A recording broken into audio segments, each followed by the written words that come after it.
Good afternoon, good evening, everyone. Welcome to this week's hot and tasty episode of Primetime Gaming with Mr. Boomstick and Friends.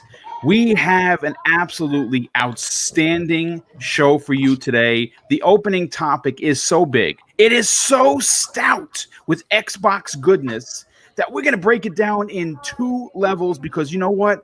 I'm not the only one that gets to talk on this show. It's my panel. So let's get into the introductions. And he actually got here in the nick of time. You know him as the outstanding voice of Planet Xbox. Someone not afraid to fisticuff with the trolls of the interwebs. Please welcome my very good friend, Kid Smooth. What's up, Boom? I'm so sorry. I had to do some last minute homework with the kids, but I was here right at 8 o'clock. But well, listen, dude, it's great to have you. Obviously having you on tonight's show is a big deal because it's going to be very heavy Xbox on the front half, and we're going to kind of talk maybe some PlayStation 5, a reveal, rumors at the end. But you, my friend, have been very busy on social media as of late. How have you been handling this? Day by day. I mean, it's these are interesting times. There's a lot of people, worried. There's a lot of jealousy, denial, and yeah, I'm just here to reinforce, facts and to keep that hype alive because there's a lot of spinning taking place. But it's fun times. I'm just happy that I'm here and available to call out the BS because I wasn't around in 2013 when this was happening. At least I wasn't a big voice. So now that I can call out things as I see them. So I'm looking forward to it, man. It's an incredible time, and I think we're all up for something special. So. Yeah, well, listen, like I was saying in the opening, the second part, very much like Sesame Street, we're going to be using the word perspective and bringing everyone back to reality on exactly what Xbox has done versus Nintendo and PlayStation. And there is a big disparity between what has been done and who has been sitting on their hands. But let's continue with, of course, the introductions. Next up, you know him as our resident assassin, someone not afraid to beat you down at 60 FPS in just about every shooter from here all the way to Texas and back. Please welcome Tempest Sun. Thank you, Boom. I'm especially excited for tonight. You always send us the show notes, and the first topic really is amazing. You did a fantastic job. Excited to get into it, and yeah, I mean, there's been news after news after news, and today, I mean, can I just take one quick second, turn my intro? Sure, go right ahead, man. I just have to say, we got some concerning, kind of weird news about AC Odyssey. If you're one of the dudes on Twitter celebrating in the streets that it's 30 FPS, or it might be 30 frames per second, and you're like, yeah, suck it, Microsoft. What do you think is going to be on the PS5 too? So just shut up and sit down. It's ridiculous. It is. It's ridiculous. I am going to say, though, as a prominent podcaster, I have learned to kind of really, as much as I'm on Twitter, I'm good for 20, 25 tweets a day. It's almost to the point of obsession. I'm closing in, I think, on 80-something thousand tweets. It's absurd. It's ridiculous. But I seem to always push myself away from the negativity. I try not to read shenanigans. The minute I start reading it, I just scroll past it because I realize where it's going to go. But we're going to get into some shenanigans tonight. And let's continue with, of course, the remainder of the awesome panel for tonight. Next up, now he is our ear to the ground, our man of the know when it comes to everything GameStop, community member extraordinaire, and amazing husband and father. Please welcome Gaming Forte. Yo, what's up, man? Shout out to Kid Smooth for joining the show today, man. It's going to be a great one. Let's see if we can dispel some of the stuff that's going on in the community over the last week.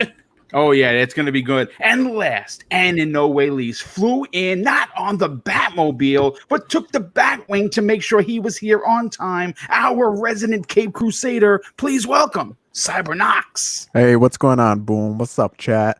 Glad to be here at the beginning of another week talking game with you guys. Kid Smooth, welcome, man. Glad to be talking with you again. And yeah, let's get started. Okay, so listen, again, we're just gonna we're gonna get right through the weeds here. The weed whacker is out, and we're gonna make everything very apparent for the 100 people already here in the chat. Thank you, guys and gals, for hanging out.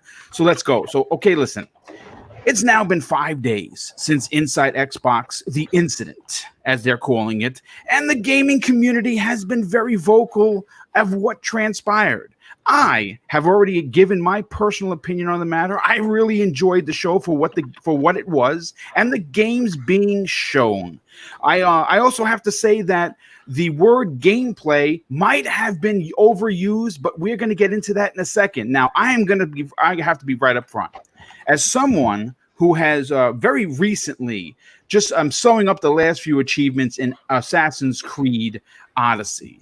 And I'm closing in on 19 days in that game. Okay, folks, 19 days in a single player game. That's how big it is. And I did just a little bit more than half on Origins, two of my favorite in the series.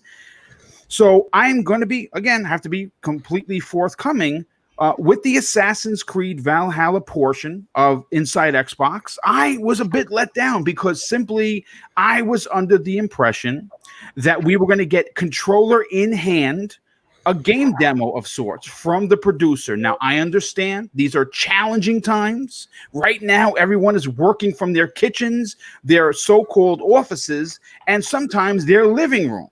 And you know what? We can only do what we can do. But with that said, I expected more. Now, as both Xbox and Phil Spencer learn from what happened and the dust settles on the gaming community, it's what happened after that is what we're going to discuss tonight. Now, one of the most vocal going into the event was, of course, Aaron Greenberg. Now, his excitement was very clear before and during the show. He clearly has an inside look to what is coming for Xbox, and maybe, just maybe, it got away from him a little bit. And maybe this is where the messaging kind of went left instead of going right. I'm not sure. Well, what I believe was the right move for the Xbox brand, Aaron Greenberg took to Twitter to address the fans, gamers, and everyone in between, and this is what he had to say. Had we not said anything and just shown the May Inside Xbox show like we did last month, I suspect reactions might have been different. Clearly, we set some wrong expectations, and that is on us. We appreciate all of the feedback and can assure you that we will take it all in and learn as a team, end quote. Now, if this does, I'll say this, if this does not move you as a gamer, check your pulse because you're dead. Now, I say this not because you should be moved emotionally.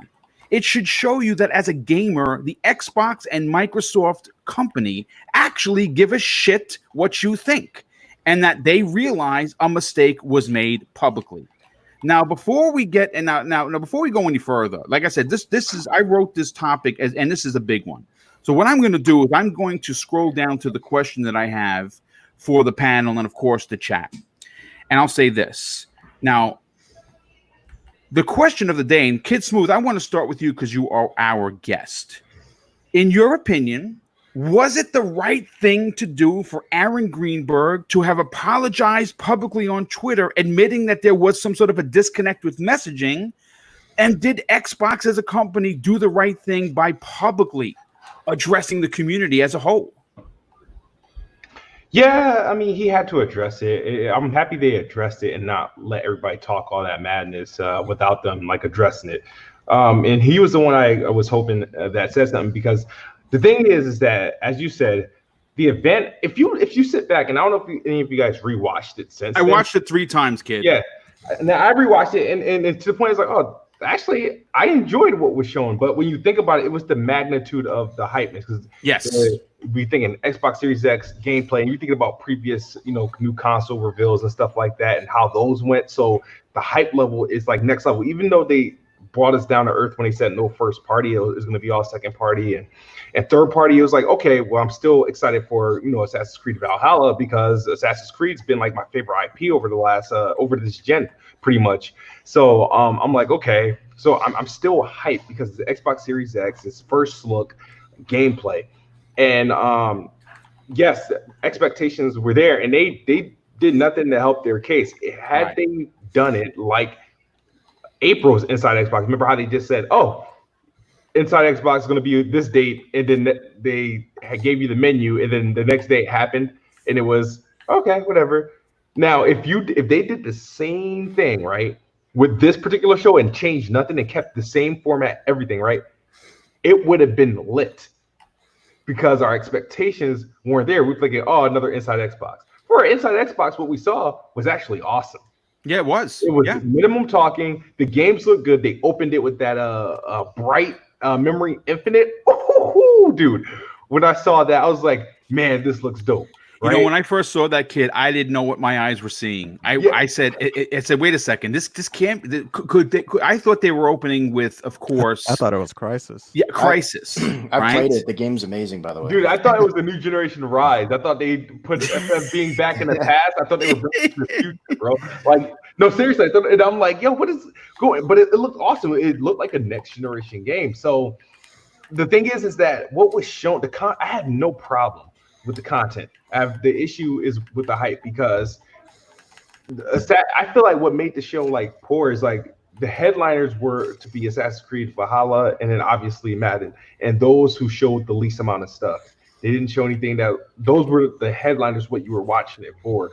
And they just didn't bring it. And so I feel like they needed to address that some way, somehow. And I hope that they learn from this when they're thinking about their July show, what they're going to be doing, because there's a lot of things that they could do that's minor. Like, for example, I'm sick and tired of these Inside Xbox taking place, and they're using these mics that are built into the webcam. It's like, no, get a mic, dude. Get a mic. Yeah, you know what? I'm glad you said that, dude, because, you know, look, here's the thing, okay? As podcasters, as professionals, I believe we all are, and you are, of course. There are several people here that are showrunners, that are part of cogs, you know, that keep these shows running. If I were to turn on my camera, I got a Samsung camera. I think it was $100, right? $100 camera, HD quality, and, you know, I'm not going to put it on now because I haven't shaved and I have my mohawk came done. You know what I'm saying? So I'm not going to make myself look like a lunatic. But at the same time, if I needed to be on camera, making the kind of money that these guys are making, you know, maybe spending, you know, a couple of $1,000s on that Sony, you know, A6400 type of deal that some of the bigger channels use, like a John Campia, for instance. John's in front of the camera every day, almost 7 days a week, and he looks like someone's actually filming him, and he's using his own tools to run his show. Mm-hmm. And, you know, he's a big fan. I heard him talking about. The reason why I know that, I'm not a huge tech head with cameras, but I watch his show every day, and he uses the Sony A6400s. And I think he uses something called a Victory lens or something like that, and he looks like someone's actually recording him. Now, if they're going to start, you know, obviously in the digital age, the way we are currently, where they're not at the studios, they have to do better, kid. I agree with you. Yeah, like I said, that's one thing. And then I feel like the webcams they're using, like, they need to, I mean, Logitech make awesome webcams. Like, I have a Brio, I have a Pro, and I have like a C922, a 1080p camera, which gets the job done. But even if like that, and that's if they're going to be on camera and stuff. But honestly, I really want, moving forward, to forget it, streaming it, forget it. Just upload the show. Yeah, no more streaming. Yes, give me the highest quality at that one point in time, because the thing is, everybody's watching it at the stream. We're not thinking about it. When we initially watched it, right? If we were watching, some of us, you know, were watching it on YouTube. You were watching a 4K 480. It was 4K 4K 30 frames per second stream, but obviously the quality wasn't that great, depending on where you're watching it from and your internet speed and stuff like that. So it wasn't that great, and that's why I went back and rewatched it like as an upload. And man, stuff looked amazing. It did. And it sucks because that wasn't the first impression. And I think that's what they need to rethink. I don't know what's important. I guess streaming numbers are important to like. I guess who knows, but I like it. I think I came away disappointed, and it was because I didn't like any of the content. It's because my expectations was set to a certain degree, and they didn't meet those expectations. And I felt like they could have easily avoided that by being low key as they were. Because I feel like everything concerning the Xbox Series X, they actually never generated hype. The hype came out of the form of shock and surprise. Yes, the Series X, we ain't know it was going to be revealed at the Game Awards, and then when they revealed that, we didn't expect to see Hellblade 2, let alone a game, and we did. And then the random blog post where they reveal the specs, and then the next they have Austin Evans and Digital Foundry have their full breakdown. It's had they done like a random inside Xbox, like not random, but like, hey, announced on May 1st, inside Xbox next week, we'll be looking at some games on Xbox Series X, and kept it at that. Yeah, you would have got people with entry because we're gonna be looking at games at Xbox Series X, but the information would have been vague. So by the time we got these games, and they still don't tell us what games they are, and we see them, the excitement level, those dislikes that we saw would be all likes, because all the information like the badges, if they would have kept that the badges and everything there, and we're learning everything that day. I think the turnout, the information that we would have gotten would have been, nobody would have been complaining about Assassin's Creed at this point in time. You know what I mean? So I think it's just the way that they deliver. So now it puts pressure on them for July, because now we want to see gameplay for real. Even though, believe it or not, what we saw in most of those games was actually actual gameplay. It just was in the form of trailers rather than actual someone playing the game. Yes, I think there was only like 2 games that I like. For example, I think the Medium and the alien looking game. Is it Scorn? Scorn. Yeah. weren't gameplay, but every other game that they showed was gameplay. Like it was just in the form of a trailer. But dude, that's all I really have to like say on the negative point, because it wasn't really a bad show. Like it was like expectations versus reality. It wasn't a bad show. It was the best inside Xbox they've ever done since XO19, in my opinion. And it's just that our expectations were through the roof because they hyped us up. Yeah, no, I absolutely agree. I agree. I again, as a show that showed games, that displayed games for you, you got 13 of them. Now, 2 of them, Madden, I mean, it's another Madden. It's probably going to look good. There's a lot of controversy going on with EA right now, which they're digging themselves a grave, and that's not a topic we're going to cover here. We may address this on Breakfast with Boom. We'll see. And of course, like Dirt, for instance. Now, Dirt was interesting because Dirt told us they're going to run this game at 120 frames per second, which is ridiculous. And I would actually buy that game to see that running, because I'm not normally a Dirt dude. I play, Forza. If I'll put on Forza Horizon 4 or hopefully 5 soon, and I'll play it there. But I would definitely consider pick up that game for the fact that we're going to see things that we've never seen before on home console. And for the rest of the games, I'm going to be honest with you, I was interested in just about every one of them. But I would have bring Tempest Son, who's been at the point of boiling his blood at this point. But let me catch up with 2 of the super chats. First of all, Clutchman 01 with the outstanding and very generous $10 super chat. It says this: Xbox streams live. We all get info real time. If uploaded later in 4K, people can skip ahead and spoil it for those who watch from the beginning to end. Someone loses either way. Here's the thing. I agree with you. I think that if anyone did spoil anything, it would be wrong. But I think that moving forward, because we are in an era that is uncharted waters when it comes to working from home, trying to give your games the best look possible. I think that the next event, which is going to be the July event, where it's going to show all the first-party games that we all want to see in 4K, they have to upload that.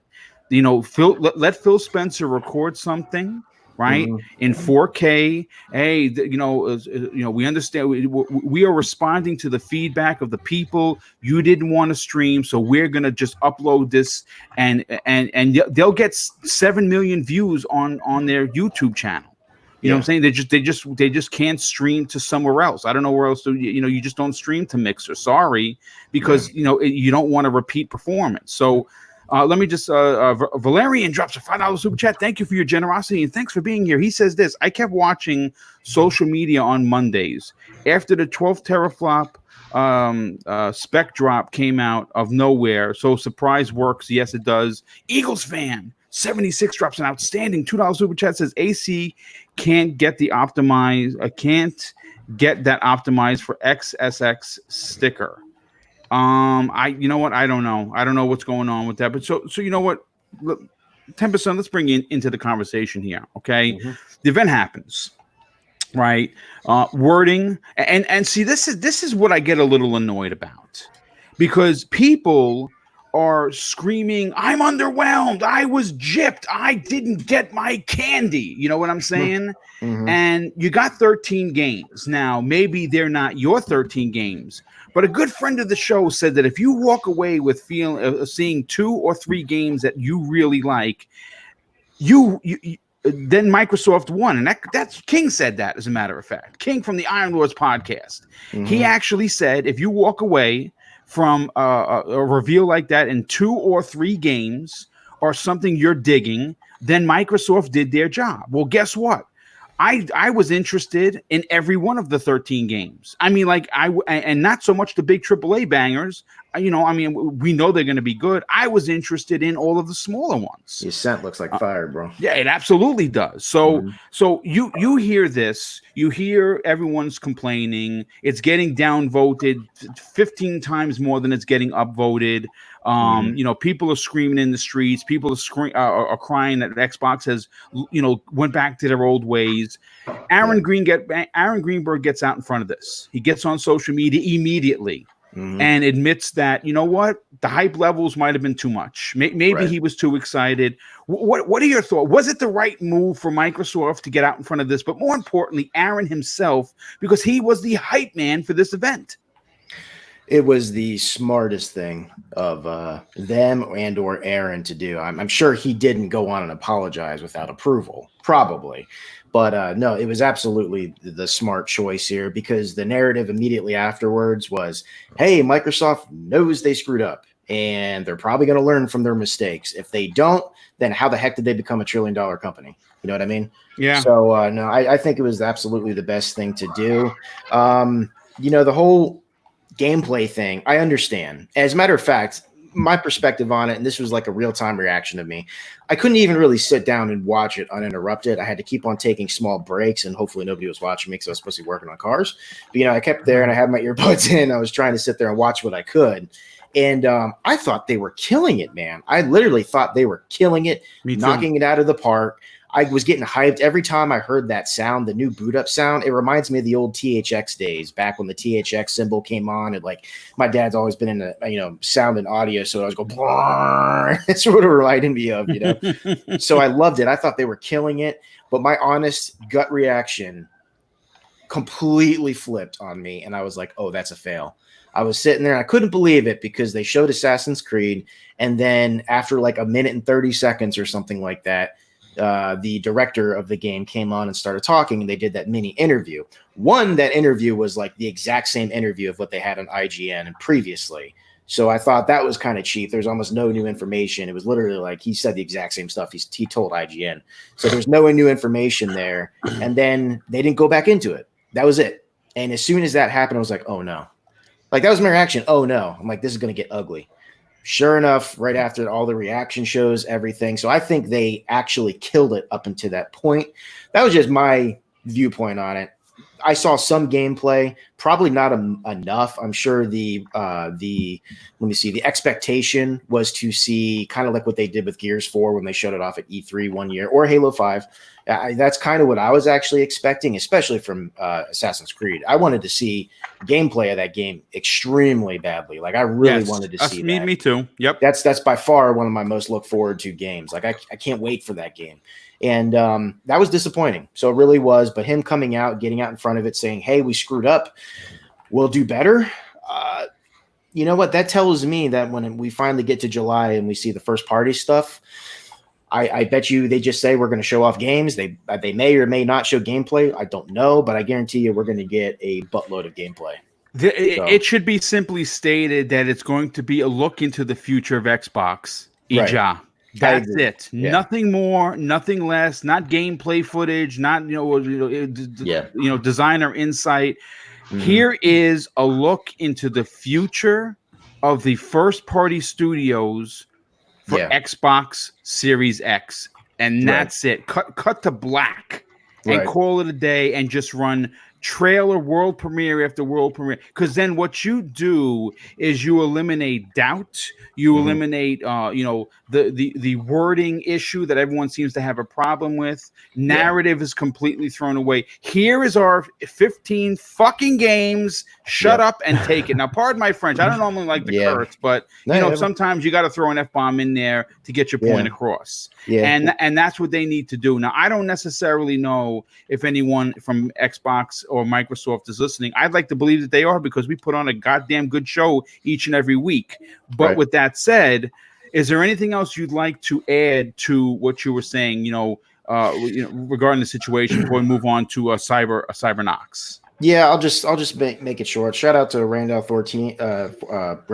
He was on the Spawncast, ran by God, I'm blanking on his name, but the Spawncast on Saturday. The Dreamcast guy? Oh yeah, he's part of it. Spawnways Media.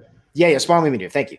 So I was listening to that podcast, and Randall Thor and Nate the Hate, one of the guys that seems like he knows a lot of things. That's just what I gather. They said this was pretty much just the excess of what they could not fit into the July show.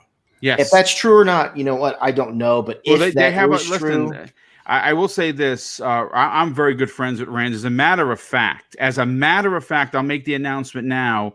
Mm-hmm. Next week, get ready, because we're not only going to have one, we're having two special guests next week. We're going to have Randall Thor and D Batch on next week's show to break down everything Xbox. But I will say, with Rand's connections, not only through Jez, he knows a lot of people in the industry. Mm-hmm. I don't know who the other guy is. I've never heard of him. Nate the Hate, never heard of him. I've watched it, Spawncast occasionally, not very often. Yeah. But if they're saying that's really saying something. If that's just the excess, and it's 13, I think 9 of which were new IPs. Like I can't even. It's so a shame that this was the E3 to watch. I know we've said that years past, but this was do or die for them, this E3. And the fact that they can't just do this E3 like they normally would have is so a shame. I would have loved to see the reaction from the crowd, the reaction online. I would have loved to see that conference like it was meant to be. The fact that we can't see that, that really sucks. But this is how things, I guess, got to be now. And I'll just stop by saying if this is just the excess of what they could not fit into the July show, then that's pretty freaking awesome. I just got to say that. So real quick, Beaner 8127 with the outstanding $2 super chat. He says this: if streamed at 30 FPS because Valhalla runs at 30 FPS. No, I don't necessarily think that was the case. I just think that the streaming is just not as good as uploads. I'm sorry, it's just really not. And real quick, a good friend of the show who's always here, just about first every time I do a show, Masshole 1977, actually made mention on that Brad Sams of Thorat.com will be joining us tomorrow afternoon at 12 for the special edition show of the Xbox Factor podcast. And we're going to be talking all about Xbox tomorrow. So tune in at 12 p.m. Eastern Standard Time. Cybernox, let's bring you in on the conversation, my brother. This, again, depending on who you ask, depending on who you follow and what obviously we want to know your personal opinion because we didn't get a chance to talk with you because obviously the show was Thursday morning and here we are Friday Monday evening. Yep. Aaron gets out there and he, the pulse of the community seems to be pretty negative. Depending on who you ask, again, for good reason. Some people were disappointed. Some people were, tremendously disappointed. And then you have some people who were enjoyed the games but wanted like Valhalla to have a better showing. What were your thoughts on the show? But more importantly, did Aaron do the right thing? Well, I actually tweeted this out. I thought the show was an overall okay show, and I think Aaron Greenberg hit the nail on the head when he said, if we had not mentioned anything about gameplay or hyped it the way we did, it's the first time you're gonna see Series X gameplay reveal, this and that, everybody would have a whole different tone because overall the show was okay. If you think about it, all the games that they showed were like almost all new IPs or Yes. new. It was a different game that we haven't seen on the console yet. With the what is it? The Infinite game. Bright Memory. Crisis. Yeah, Bright Memory. Yeah. Bright Memory. I mean, it's been on PC.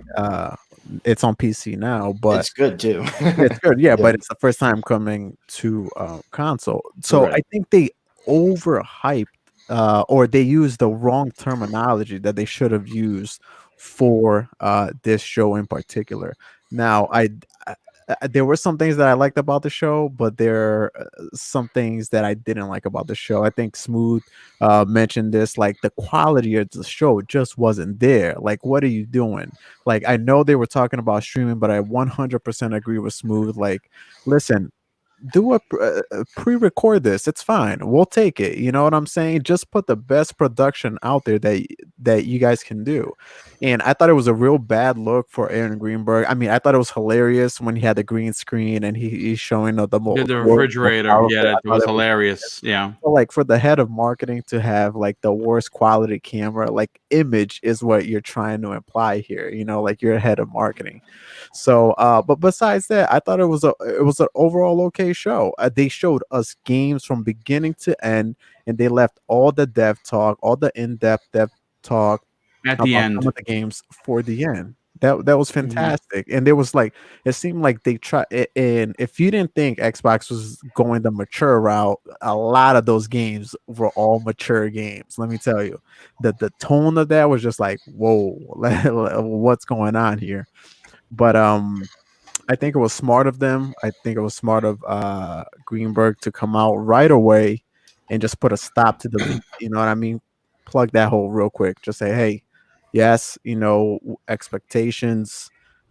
We guys were expecting something different from us. That's on us. We used, we overhyped this thing, and I think they sort of did that just because me personally, I thought when they mentioned Series X reveal gameplay, the only game I was expecting to see that on was on Assassin's Creed.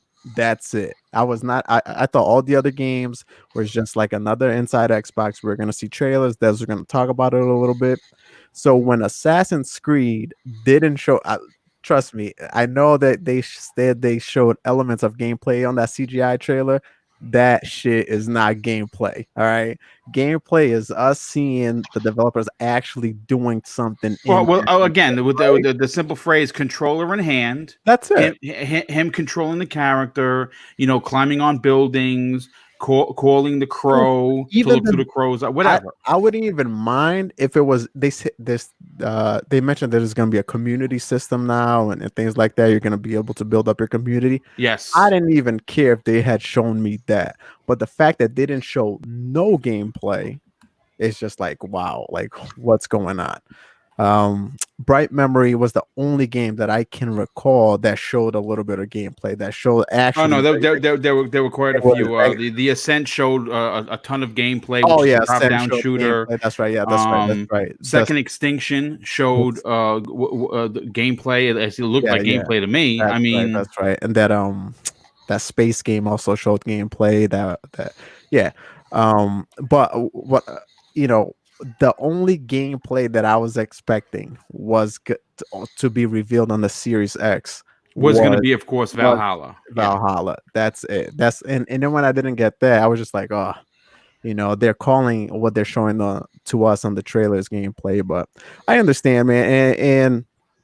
And I mentioned this before on several podcasts ago that I was hoping that they would bring out some of their big guns to this show, because first impressions is everything, right? Yeah, but you know what, dude? They said they weren't going to have any of those big No, guns. I completely understand. I understand completely. I said if it were me on that situation, I would have brought maybe one at the end just to tease everybody, because that last thing that people are going to remember is going to be this right here. We're just going to give them a little tease of something, Yeah, I believe they should have teased something that will be at the July show. Yes, I agree. I mean, they could have did some sort of theatrical type of music.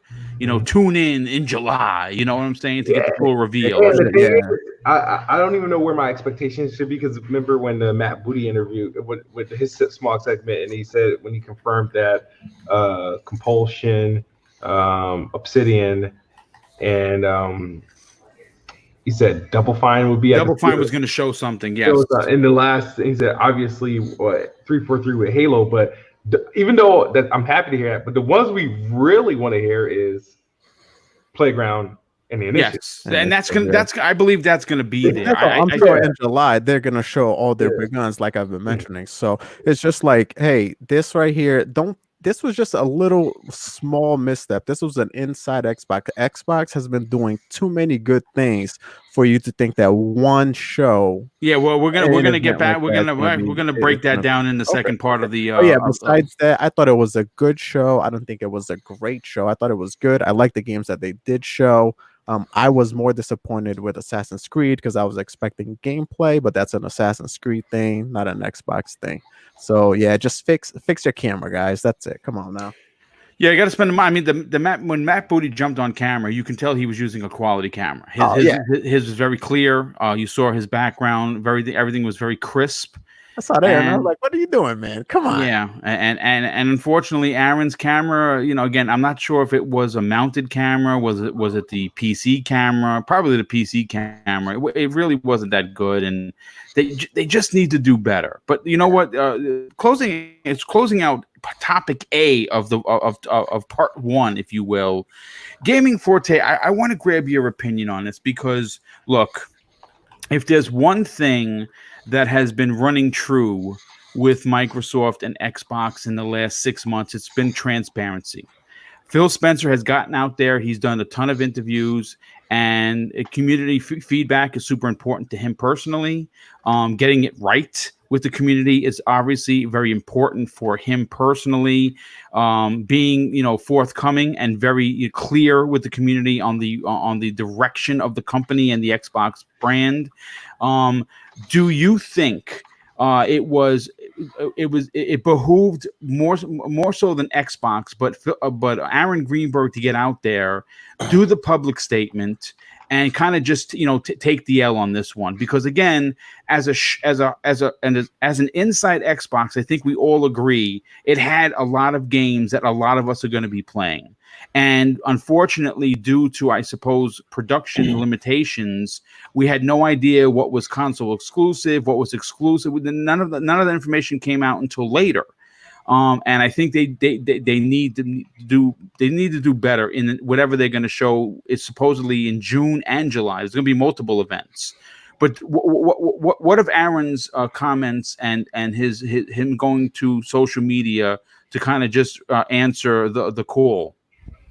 So, I was one of the first people to reply to that tweet when he did it, and I thanked him. I saw that. Yes, I saw that. I thanked them just for the simple fact, because that's something that most of the time bigger publishers and manufacturers, they don't do stuff like that. I just feel like it was, especially with how well Xbox has been doing I think it was in the best interest for them to come out and at least acknowledge how people were feeling. I mean, you know, if you was to take a temperature of the room, you can see it's way over 200 with how people were feeling. You know, don't want to go with the whole 9,000. That's being used too much. But but that's basically where it was. And I feel like him coming out and saying that was something that was definitely needed. But it still doesn't change the fact that there was just a lot of missteps in this. I just felt like the show itself. I agreed 100% when he said if we would have just named this an Xbox Inside Xbox and not said anything about third-party next-gen gameplay reveal, it would have went over perfectly fine because I'm along the ride with everybody else. I just feel like the show was good in that aspect, but as soon as you have confirmation that Assassin's Creed is going to be there, you throw the word next gen gameplay up in there. Ubisoft in their own right even said they were going to show gameplay, but then the producer came out and actually said, no, we're not going to show any gameplay. So it was kind of a mix up in communication on that part too. So, but by that time, you know, the official Ubisoft website said it, and more people, trust me, pay attention to the official website than their Twitter account, and especially when it comes to the developer. So a lot of people had their hopes up on seeing that, and it's very indicative to how the information got put out after the fact too, because once Microsoft put up the 4K 60 frames per second versions of the uploads, you can literally see what games people enjoyed the most. Every game was at a 70 to 80% like ratio, with the exception of Assassin's Creed. Yep.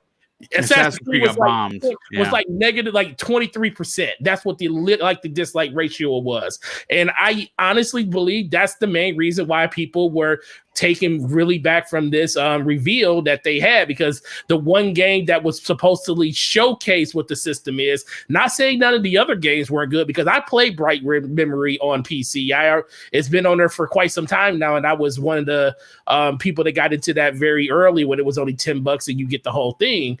But and that game is freaking phenomenal. But when I seen it, I was like, what the heck is this? And I was like, oh, this Bright Memory. I said, man, this game came a long way since when I played it. It looks really good. I actually got a next-gen feel from it. But that's not what people were there to see. That game looked good, but people were there to see Assassin's Creed. I mean, even Madden they show half a second of gameplay at the very end when Mahomes goes crossing the finish line. That was the actual Xbox One X, Series X version of the game that they showed right there. The whole rest of it was just a montage of how Madden got to where it got to, and I thought that was a misstep on their point too. It's like you literally only going to show a 1/10 of a second of gameplay right at the very end of it, and then Assassin's Creed. The closest thing we got to gameplay was him throwing axes in a circle, and that just I think that pissed everybody off. Sorry, I don't mean to cut you off. No, go ahead. Do you think it hurt them more that they started with Bright Memory and it was actually like gameplay, and then everything else? You know what I mean? Absolutely. Yeah. That's exactly because they started off the show with the expectation that we're going to live up to what we said we're going to do. We're going to show you guys gameplay, and we're going to get you excited for what's coming for the Xbox Series X. And they kind of dropped the ball on that with every game after that. And but overall, I don't think the reveal was good. I liked the reveal itself. The stream asset itself kind of ticked me off because I had to literally go back. The fact that I had to go back and watch it again once they uploaded the 4K footage of it was like, okay, how many more people are actually going to do that? How many people are going to be like, okay, well, what I saw is what we're going to get, and they're going to be like, that was trash. I don't like the way none of that looked, and I'm not interested in none of those games. And there's a lot of people that are going to be like that, and Microsoft kind of left that for people to actually mull over and think about. But it was still a good reveal on what they actually had to show. I just think that I don't know what happened to the quality control at the back end when it came to people with cameras and everything like that. And people, I hear they're going to learn a lot from this, dude. I keep hearing from people saying like, "Well, dude, they're at home." And I mean, I get that they are at home. You're right, and I don't. That's why I don't kill them for this. That's why I don't say, "Look, man, I'm done. I'm not buying the next Xbox and anything like that." I'm not going all the way like that because I do understand that this is a challenging time and this is something that is new to them. But I also got to say, you're $1 trillion company. Mm-hmm. I watch all of these. I watch the newscasts. They found a way to get people cameras at home, and these companies are nowhere near worth as much as Microsoft is. Mm-hmm. Hey, so didn't they do an Xbox inside Xbox before this? They did. So you can't even say it's the first time. Right. So when I see quality. And then the thing is, the whole narrative of this system is more power, better stability, overall performance, and your stream didn't put that off. Now, Now when they when they showed the upload after the fact, I give them full credit because that's what you are expecting to see in the next generation. But first impressions are a mug, and they didn't do good in that regard. So what I want to see them do is I want them to. They put themselves in a situation where they're in a dogfight now. Sony hasn't done anything, but they also have 2 bangers coming out at the end of the year, or towards the middle of the year. Mm-hmm. They also are in a situation where you got to think. Last of Us is coming out. As much as people hate about the stuff that's going on, that game's still going to sell like crazy. Mm-hmm.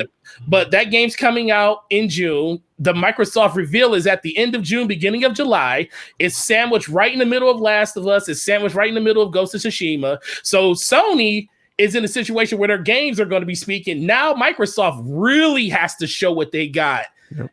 At this first party event. There's no goodwill. There's no wait until next E3. They need to do it now. They have to do it now because as much as most people are willing to forgive, and it don't seem like that now, I just think a lot of people are crying foul for this just because it's the more popular thing to do. Everybody's bashy on Xbox, so I'm going to do it too. Most of these people are just doing it just for that fact. But I will say that this next reveal event is their chance to actually really garner a lot of attention, because if they don't do it, Sony has games coming out that's going to do it for them, and that's before they even talk about the PS5. So they have to win. They have to come up with a strategic plan to actually get people excited for the next things they're going to see with this system, and I think they're going to do it. Phil Spencer was not even a part of the stream, which kind of was baffling to me. He wasn't even nowhere near the stream at all.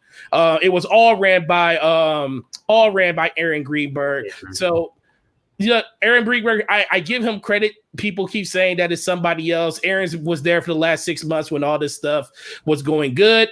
He stepped up and took the sword when everything was going bad in this reveal, and it wasn't even horrible. But it's nice to see that Microsoft is actually taking what gamers care about and putting their thoughts first in all of this, because we're the ones that's going to make Xbox work. They can't do it. They can just give us the box. The box is all they can give to us. The games is something that we are going to buy. The experiences that we're going to share with other people to tell them, like, dude, Xbox is the best place to be. That is up to us to do that when it comes to the excitement level. But they need to put on a show to get us excited, because if we're not excited, nobody's going to be excited. Hey, guys, go ahead. I just want to say, despite the bad camera, the green screen, whatever, as far as I know, Aaron Greenberg isn't a paid actor. Okay, and no, he's not. I could see the absolute excitement exuding from this man. He was so excited to get this thing. And the thing he's is, the pom-pom girl. He's the pom-pom. Yeah, well,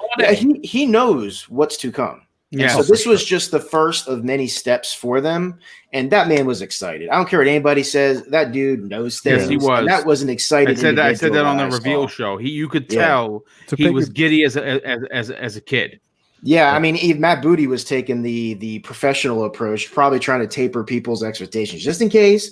But he didn't bring up 343, and Aaron was like, "Hey, aren't you forgetting somebody?" He's like, "Yeah, we're gonna have Halo there." So Yeah. I mean, I that's what I took from it. So To piggyback off of what Tempest just said real quick, this could potentially be a blessing in disguise for Microsoft. Now they know exactly what the fans want, what the fans expect. Yep. So July, Good point. and I mentioned this on the other podcast. Don't let third party developers outperform or out showcase their games than first party. And now Yep. all they have is to go. All they have to do now is just do better than what they did here. Actually, give us exactly what the fans want, and they're gonna come out with a W at the end of the day. Yep. No doubt about it. Listen, so what I want to do is real quick. The Regulator 951 drops an outstanding $5 super chat and says this: just finished Deliver Us the Moon. Hell of a game. Yes, I beat it twice. I almost have all the achievements. He says this: thank you, Game Pass. I wouldn't have played it if it wasn't for Game Pass. A lot of people. That's what's so great about Xbox Game Pass. You play games that you normally would have passed on, or you just wouldn't have even known that was there. The advertising that goes into Game Pass is big, and a lot of smaller developers are getting their wares shown, which is a big deal. So again, when I wrote this topic originally, my thought process was to read through the whole topic, and it would have had me reading for 20 minutes, and it would have been ridiculous. So I split it into two. So what I want to do is I want to be the video game Sesame Street for a second. Okay. The word of the day is going to be perspective, ladies and gentlemen. And I want to bring us back to the world of perspective and kind of paint the picture because, like I said in the opening, there are several people, YouTubers alike, very vocal community members, which will remain nameless on this program, that have said things like, "Oh, Microsoft has gone back to their old ways, and Sony wins next generation." And again, hashtag perspective. This is what we're going to do. So I'm going to break down. I took about 2 hours to write this one particular topic because I wanted to make sure that all of the I's were dotted and all the T's were crossed. So let's break this shit down. Now, depending on who you are, if we look back at the big three console makers to rate, judge, or even grade what has been done since the 2019 Game Awards, there's a clear leader. And I'm going to tell you who that is right now. So let's talk Sony just for a second. At GDC, they had what's known as the botched PlayStation 5 logo reveal event, where Jim Ryan displayed the logo, made the big pause for about, 10 seconds live on camera, and expected that the community around him was going to get up and applaud. And it was nothing but chirps. You could hear a pin drop. Embarrassing, to say the least. So then at the Game Awards, they showed Godfall, which was not gameplay, it was a video, right? Okay, so great. They showed Godfall. And then Sony announces on social media through the PlayStation blog and Twitter that Sony will shape the future of games. And all we got was cardboard cutouts and a mismarketed PS5 event with, of course, the church lady from Saturday Night Live. Bloomberg reports go unchecked and unchallenged by Sony and Jim Ryan. Now, these reports came out and they were very damning. In fact, there wasn't one, there was two of them, and Sony didn't make a peep. Then, of course, Sony unveils the DualSense controller, which I thought was dope, and I'm looking forward to using. But again, in that Bloomberg report, the second one, apparently insiders state that they felt forced to show the controller because of all the knowledge that Xbox, Phil Spencer, and Team Redmond was dropping. And then, of course, there was a subtle, and I mean very subtle, for a PlayStation 5 exclusive known as Quantum Era, which I'm looking forward to, but it went off like a soft fart, and no one cared, right? I care, but maybe some other people didn't. So let's talk Nintendo for a second. In 2020, what has Nintendo done? Well, Animal Crossings, which I have, thanks to a generous community member, sold 12 million copies. That's great, right? Then, thanks to a story that I pulled from TheVerge.com, we have confirmation that the planned Nintendo Direct for June has officially been canceled Guess what, folks? Indefinitely, due to, and this is Nintendo's words, not mine, work at home hurdles. And guess what? After that, nothing from Nintendo at all. No new games. We got a couple of rumors of maybe a redone Mario 64 and a Mario Sunshine. I'm hype. Love those games, but nothing from Nintendo themselves. So now we're going to talk Xbox for a second, and I'm going to give the list, and then, and Kid, I'm going to bring you in on the conversation. We have December 12th, the world premiere of the Xbox Series X and Hellblade 2 Senua's Sacrifice. Richard Ledbetter and Austin Evans fully break down the Xbox Series X live on camera. They take it apart, they put it together, and they have millions of views on their channels. It was something that we've never seen done before, right? Back to back. Then on the Xbox Wire, numerous Phil Spencer written articles confirming the 12 teraflops, the Navi GPU, the RDNA 2, the 16 gigabit 6G of GDDR6 memory, all the bells and whistles you could want displayed for you, confirmed for you. Then we have at least a half a dozen full-blown interviews with Phil Spencer that spanned every major trade from Gamertag Radio, IGN twice, the Business Insider, and finally rounding it out at CNBC Tech Talk, talking about being transparent. And then we have confirmation that the initiative's new and unannounced title will have a deep dive unveiling this summer, and it's being pegged as a singular special event. Numerous stealth-dropped Xbox Series X news bombs that almost were happening on a weekly basis. This includes controllers, custom consoles, Xbox Game Pass titles, and xCloud being officially added to Xbox Game Pass Ultimate for the price of free. Then we get the announcement. of the Xbox 2020, the monthly Xbox event, and then Unreal marketing and transparency. Kid Smooth, look at the difference in what was shown from Microsoft and the other two companies. Is Microsoft lost anything? No, actually, this reminds me of the tweet I tweeted shortly after the stream. I put a timeline on Twitter of reveal. Now, I didn't get into depth with all the interviews and stuff, but everything that was relevant in terms to Xbox, like next generation reveals. Check this out, and I'm pretty sure you know this, but dating back to June 2019 with Halo Infinite, with actual end game and not the slip space engine demo, but the end game, right? We saw Halo Infinite, right? Talk this is actually running on Scarlet, right? That was E3 2019. That's in June. And then in November of 2019, for XO19, Rare shows off their new IP, Everwild, for next generation. All right. December 2019, obviously, this is unforgettable. It was the Xbox Series X reveal, but not only that, another new next generation game, Hellblade 2. January 2020, we get a new IP from Ninja Theory revealed, Project Mara. And then May 2020, we get several pretty much new IPs, some of them, several new games revealed running on Xbox Series X, and two of them we found out later were console exclusive to the Xbox Series X, which was Scorn and the Medium. So they're stacking the chips with games right now, right? And then and right now, and we know about July. In that same timeline, January, you got a PlayStation 5 logo. April, you have the PlayStation 5 controller.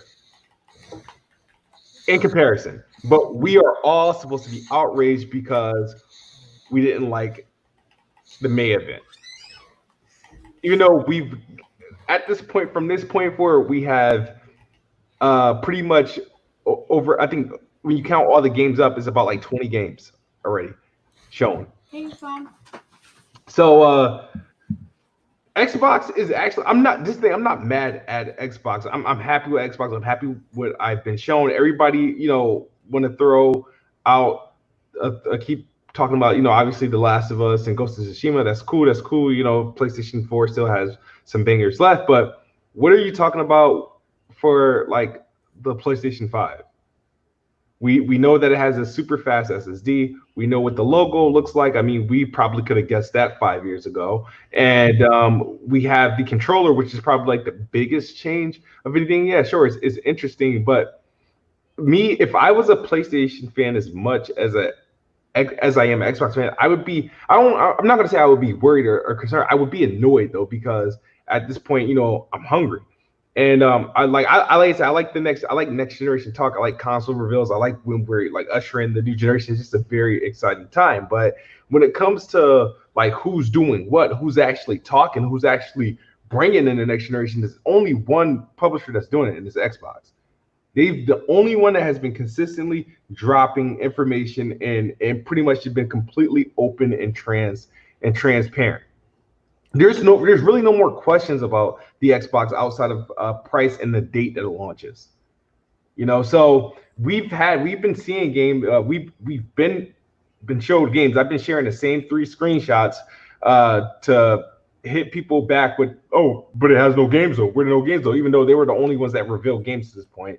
Yep. And now there's several games available that we can refer to. And now what people are, the goalpost is going to keep on moving. Just to give you a heads up, Boom, the goalpost is just going to continue to move because they really can't say games. Now they're going to hold on to Assassin's Creed Valhalla, 30 frames per second, because Aaron Greenberg said the standard is 60 frames, and with the architecture that can go up to 120 frames per second. And that is actually true, sure, but not all developers are, including Ubisoft, you could think to them, will not fully take advantage of that, especially this early.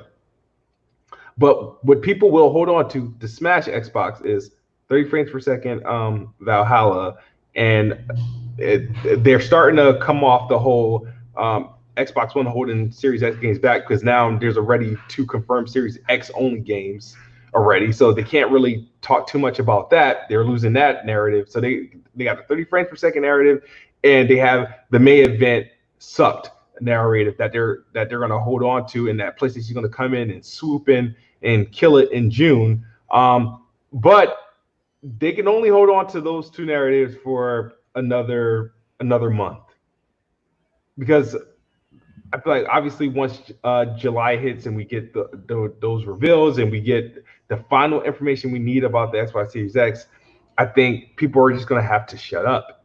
Yeah, I agree. You know what, Gaming Forte, let's bring you in the conversation. The word perspective, when you say it solely, it may not mean a lot to a lot of people, and I get that. But based on what Kid was saying, there's true. There is a running narrative that because of the simple fact that a lot of people walked away disappointed with the Inside Xbox, and that's fine if that's how you feel. I'm not going to challenge you on it. My question is, when you look at what Microsoft has done versus the others, and we're just simply using what was done, we're not with this. This isn't a narrative. This isn't a poke. This isn't, trying to cause trouble. This is simply using the facts of the matter.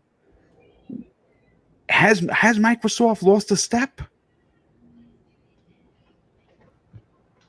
Oh, Gaming Forte might have just. Yeah. I muted myself. Okay. No, I won't say that they lost anything. They hit. I mean, okay. You know what? They did lose something. They lost a little bit of momentum. It doesn't really hurt them on the grand scheme of everything, just for the simple fact that they were doing so well. Goodwill is going to still win out. One little instant like this, especially when it wasn't their studio showing off the games, it was third party. And third parties. And like I said, I do agree that they had a chance to really dominate the whole narrative for the whole beginning of this year, not the whole middle of this year like they did the beginning of it, and they kind of lost that opportunity with just the decisions they made with the games that they decided to want to show off, and not having those those experiences like Assassin's Creed having gameplay, but it doesn't really hurt them long term. What would hurt them is if having something like this happen during their own event when it comes to the first party. That's when we really have to judge Microsoft for what they're actually going to do, because yes, you buy the Xbox, you're going to buy it for the games that they're putting out on the system, but third party is the one that's going to keep you on that system, because third party is about 90% of the games that come out on everything. So Microsoft still has a huge opportunity to right all wrongs that really happened during this one stream in June and July, when they decide to show off their games. Like I said earlier, they just have to knock it out the park in that one regard. And then all things that happen in this one is forgiven times 10. Yep. Because that's all people want to see from Microsoft is, what are you going to do for your system? What is the next generation going to look like from you? Yes, it's going to be cool to know that a lot of these games are going to run at ridiculous frame rates, and Dirt 5 is going to run at 120 frames per second, which is insane. You know, it's going to be nice to know that that's going to be a thing that's going to happen. But it really just comes down to what Microsoft's going to do with their games, and that's what everybody's looking forward to. So until we get that information, Microsoft really just haven't lost anything. They just hit a speed bump at the moment. A bit of a snag, you would say. A little bit of a snag. And the thing is, they came out and Greenberg addressed that, you know, it was a mistake and they're going to do better the next time around. And I think that's this is why I love Bungie so much, because Bungie does the same exact thing. When they do their weekend Bungies, they communicate with their player base and let them know, like, hey, we were wrong, or this is something that we want to do better. It's complete transparency, and that's what Microsoft has been the last 7 to 8 months. So you can't come down on them and feel like they're making huge mistakes and this is like a huge drag to them. And then in the same instance say, well, I like the way they're having conversations with me. I like the way that they're communicating back with me. You kind of got to take both when it comes in that aspect. So I think Microsoft's heading in a good direction. This doesn't change my thought process on what the next system is going to be and what we're going to expect with the next system. I just expect Microsoft to have a hyper focus on what we're going to see at this June reveal or July reveal, whenever it's going to come out, for their first party, and really solidify why you need to own an Xbox, because that last reveal didn't do it. This one needs to do it, and that's where they can lose a lot of momentum, or they can win tons of momentum, because I don't think Sony is going to say anything for the PlayStation until that reveal. So Microsoft will have another crack at it before Sony even opens its mouth about games for the PS5. They may show off the system, but they won't have showed off any of the games, I don't believe, at that point yet. You don't think they're going to do it next month? So my thoughts on what they're going to do next month, I think they're going to show the system. They may show one game like Xbox did with Hellblade. But I also think that next month it's a good chance that they may show off games that already are not developed, but games that are already coming out for PlayStation 4, like Last of Us. I think there's a better chance of you seeing what Last of Us looks like on the next PlayStation 5, and what Ghost of Tsushima looks like on that system before you see their plans for like Godfall and stuff like that. I think they're going to save that for a huge event. Now, if they're saying this event in June is going to be their only event until the system comes out, then yeah, they're going to go all out and they're going to blow the top off of it. But if they're going to have multiple events like they said they wanted to do, which is all up in the air now due to everything that's going on with the virus and all these different places, that's just hit or see. But I just think it's another opportunity for them to get some really good PR around Last of Us. So I think it's a good chance that you'll see what Last of Us is going to run on that next system. And they're going to use that as the catalyst to get people excited for Ghost of Tsushima, get people excited for the PlayStation brand in general. And then they'll have a completely whole other reveal that's going to show you the games that are coming exclusively first party to that system on the day that you get it. That gives them an opportunity to talk about the system more than once. And we all know by what Microsoft is doing, Microsoft has had 6 to 7 months of nothing but great PR because they slow fed us all this information. Sony is definitely taking notes on that, and this is going to be an opportunity for them to do the same thing. But anything is up in the air because we don't know how the development structure is going to be for them, because let's be frank, they got hit the hardest by all of this. Them and Nintendo, you got hit the hardest because this started in their home territory. So they're just getting back to manufacturing when it comes to these systems. Nintendo might be at 80 million systems sold if it wasn't because of this freaking pandemic. Maybe. Because everybody is looking for that system and that system in particular. So I think they have a lot of other things that they're really worried on. Not saying that they shouldn't be talking to their player base, because your player base is the ones that support you the most. But I think Microsoft is still the one that has the most to gain from talking the most, and because they're in third place. When you're in third place, everything goes out the window, and you need to do everything in your power to let people know that you're here listening to them. And that's why Aaron Greenberg came out and said what he said in that tweet. We're listening to you guys, because they understand how fickle a lot of these people on the fence are. Like Boom, you're not on the fence. You're getting an Xbox.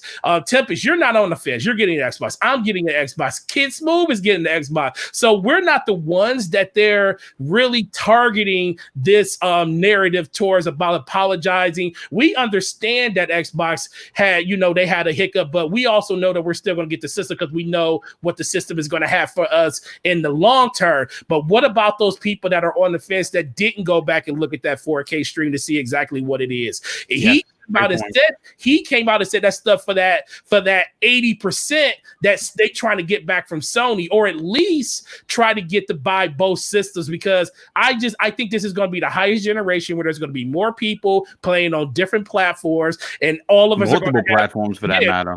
Multiple platforms. Everybody's going to have a PlayStation, a Xbox, a Switch, because I think Microsoft has done enough to convince people that, hey, not only should you keep your PlayStation, but you should have an Xbox, because Game Pass is something that you can't get anywhere else, with the level of expectation around our first party games being there for everybody.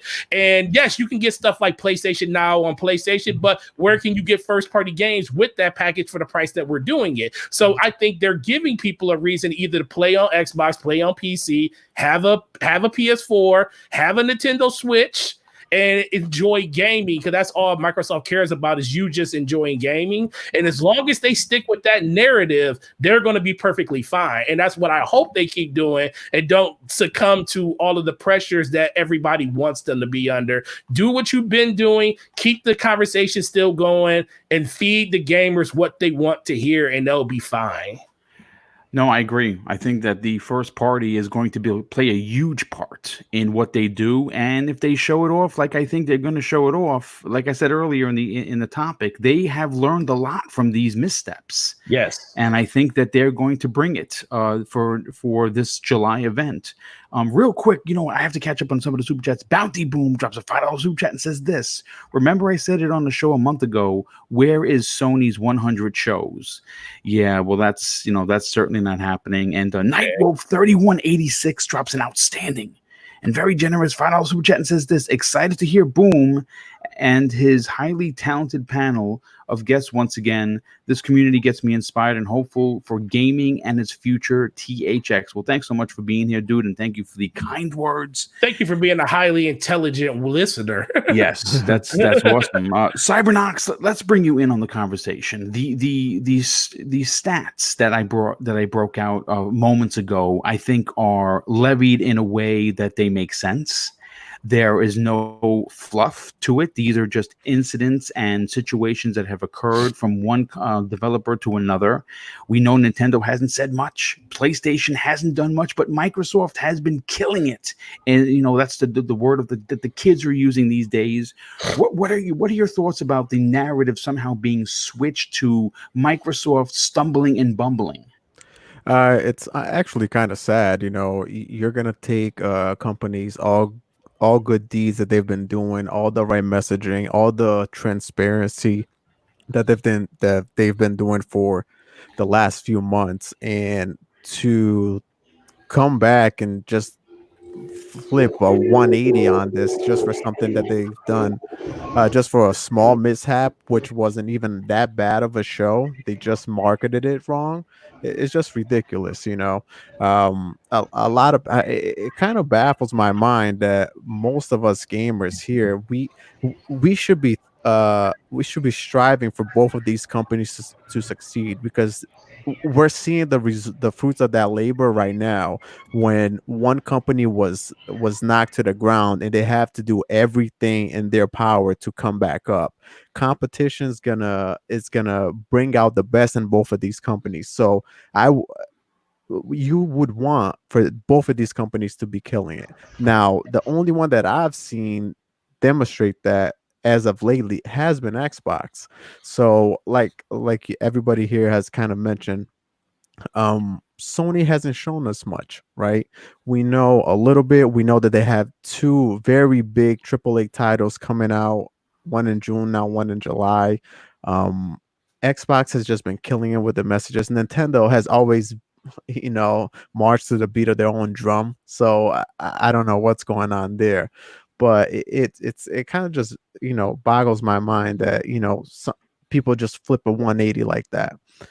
Microsoft, I think they're good doing everything right. This was just a small bump in the road. July they have to get July's event correct. That should be their only priority right now. As for all, I have people come up to me and say, "Oh, you see, now why would I need why should I get a Series X? Like the 30 frames per second thing that's going on Twitter right now with Assassin's Creed." My m- my rebuttal is it's gonna happen on the PS5 too. So why, it doesn't matter. Like, both of these things are gonna happen to both machines. Now, Sony has a track record of having a better first party lineup than Microsoft does, but we're gonna see what they actually have next gen in July. We don't know what PS5 has for next generation. We can assume, right, that they're gonna have, Spider-Man 2, Horizon Zero Dawn. And when people bring those titles up to me, oh, you're gonna see that that's gonna be true next generation. I said, well, Sony has, the PS5 is a variable right now, right? You don't know what's going to happen with the PS5. You're going to have X amount of PS5 out there. You know what their constant is? The PS4. They have 100 million PS4s out there. Okay, so all the first games that you're gonna see, in my opinion, are all gonna be cross-gen. You're gonna see them on PS4 and PS5 for the first few years. To me personally, the only next PS5 game dedicated to the PS5 is probably going to be God of War, you know? So, um, when it comes to all the numbers you mentioned, Boom, I completely agree with you. Xbox has been killing it. I think they're continue to kill it. They just have to, take this one on the chin, get up, fix what they need to fix, and bring the fire in July.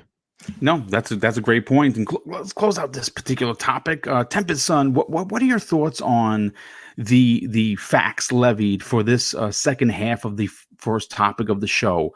Microsoft has been putting in the work. They've been transparent. Phil Spencer has been out there doing the interviews. We know everything that we need to know about the Series X. The only thing we don't know is a launch day and a price.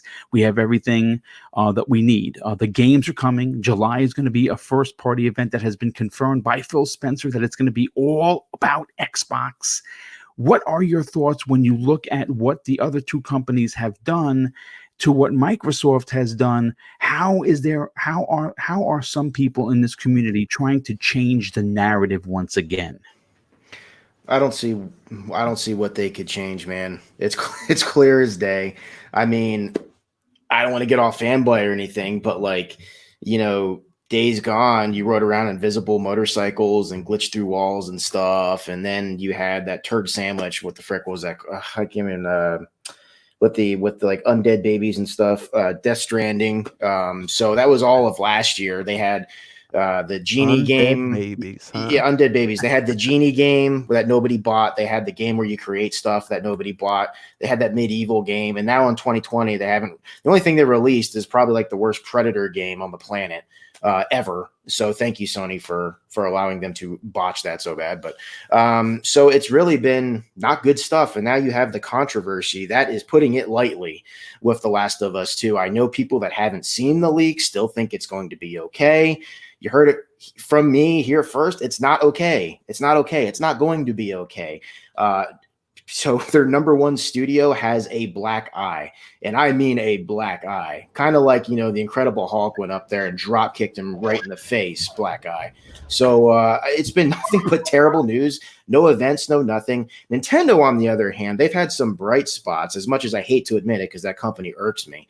Nintendo has had some bright spots, but you know what? Like, they're a little bit of a mess right now too. I have 2 sets of Joy-Cons that are $80 a piece. Both of them are drifting. I can't call Nintendo and say, hey, give me new ones, you idiots, because this problem is still happening, right?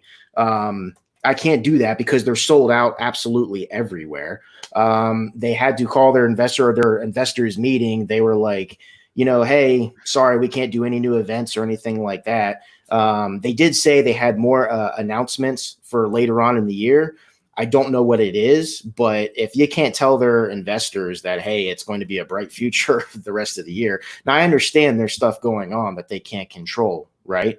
But your question is, what's the difference between these companies? That was just my short little rant there on the other companies. Here, you had your first quote unquote misstep with this event, but it has been nothing but Christmas morning, okay, for Xbox fans. It really has. And I've said it before, and I'll say it again. They are in a position that they've never been in before. They have more first-party studios, more investment than they've ever had, ever. This is Phil Spencer's Xbox. This isn't Xbox One. This man and his team have done things I've never seen anybody do. It's a little bit funny to me that the most pro-consumer company out of all of gaming, I would say, is actually probably Microsoft right now. I think it's hard to deny that. And they are the richest out of all the companies too. So you'd think they'd be the greedy little bastards doing everything they can to squeeze every penny out of you. But they are making money hand over fist off of being pro-consumer. Did they get there by losing this generation? Sure, okay, but who cares? We're in the position we are now with them. And I've never been more excited to be a fan. I think this July event, I think maybe botching this little the May event they had here, it might have been the best thing they could have done. It's better that they botched that and learn from their mistakes than botch the July event. So they know what to do going into this event. Yep. They're very clear that they were going to have information for us every single month through, I guess, launch of the system. So I don't know. I just think it's all on the up and up. And in retrospect, it's not with the others. And I hate to see it. I own a PlayStation 4. I kind of was actually at one point in time interested in purchasing The Last of Us 2. I will not now. Hopefully, Ghost of Tsushima is good. I genuinely want it to be fantastic, and it does have my interest, so I'm looking forward to it. Nintendo, I don't know, but I'm looking forward to Ghost of Tsushima. So hopefully that's good. But besides that, we don't know anything.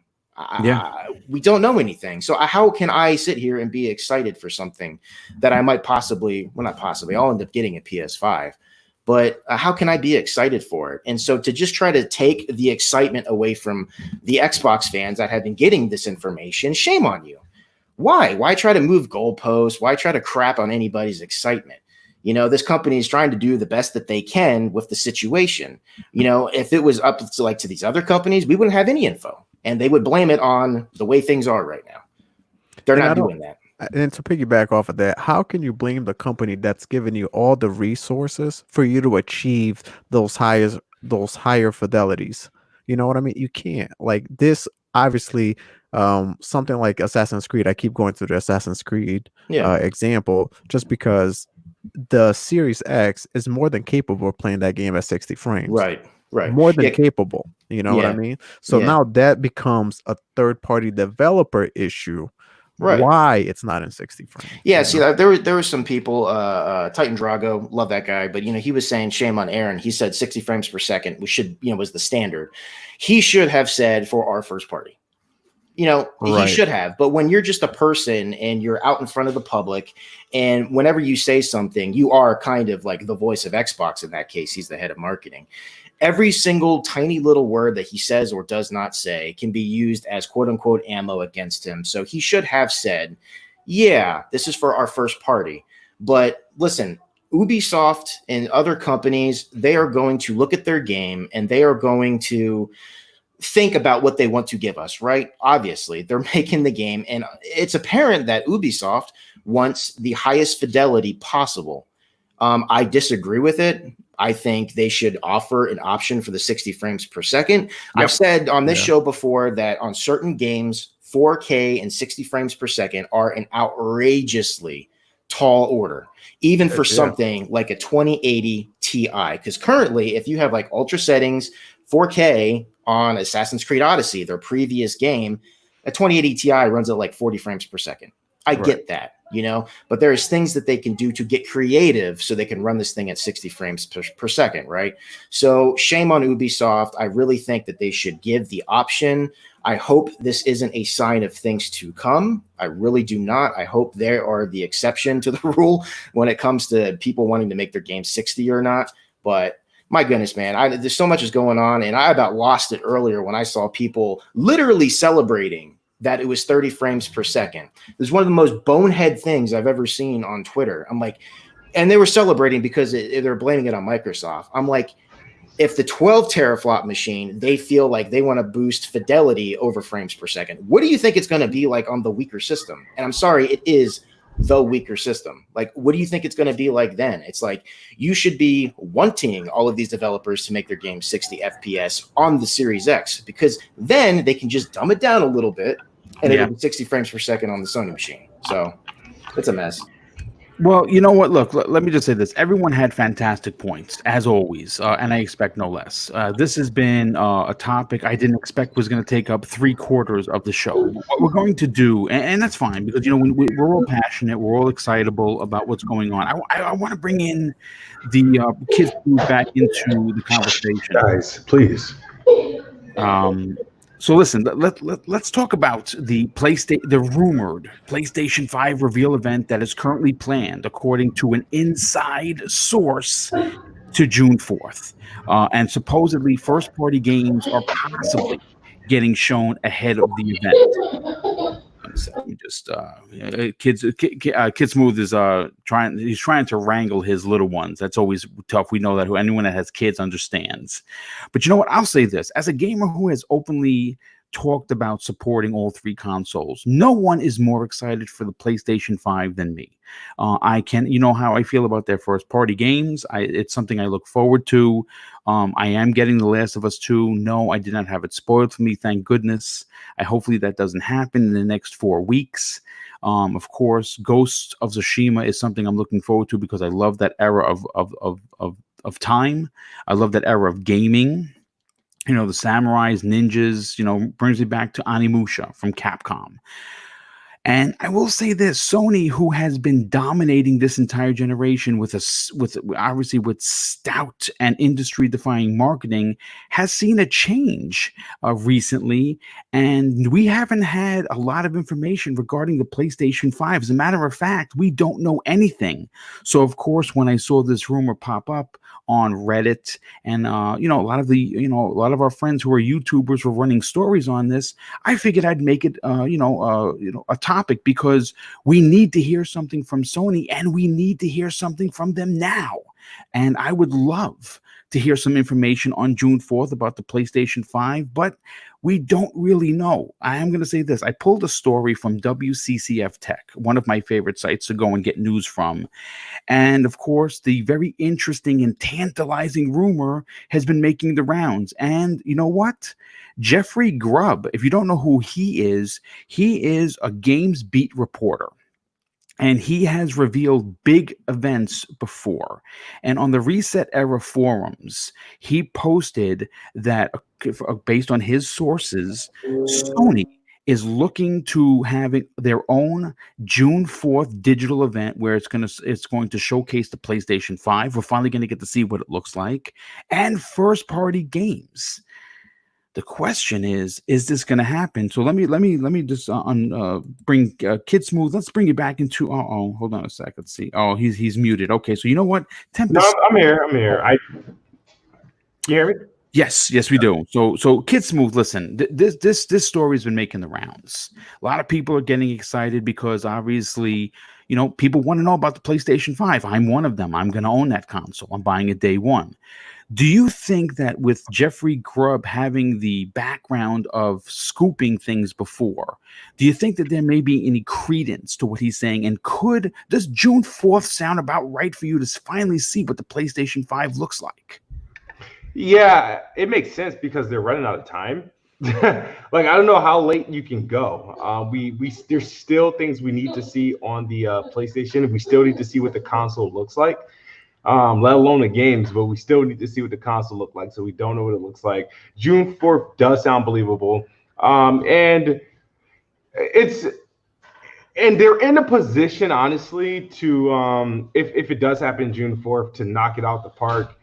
Jason Schreier also doubled down on this in his appearance on Press Start Podcast, where he said he last heard it was June 4th, or at least by mid-June they should have revealed it. But it puts them in an interesting position because obviously Xbox did their first look, and everybody wasn't too pleased. So anything that PlayStation does is going to be extremely overrated. And if they show obviously the console, which is going to be anticipated because people are going to be excited about that, and some new first-party content, and then I do think they're going to also highlight existing games that are going to be taking advantage of PS5. It has an opportunity to be something big for them to steal some thunder, but I do believe that a June 4th event or an event sometime in June is happening for PlayStation, because if they don't do it in June, I just don't know when they'll do it, if that's the case, because it's at that point it'll be odd to wait until July before we see the console, because we're entering right now, it's May, but we're entering a time frame where we need to start preparing to pre-order the consoles. Yes. This is next month. By June we should be able to pre-order them, so that's why I would believe the reveal would happen in June, and the pre-orders will go live either that month or around the same time as well.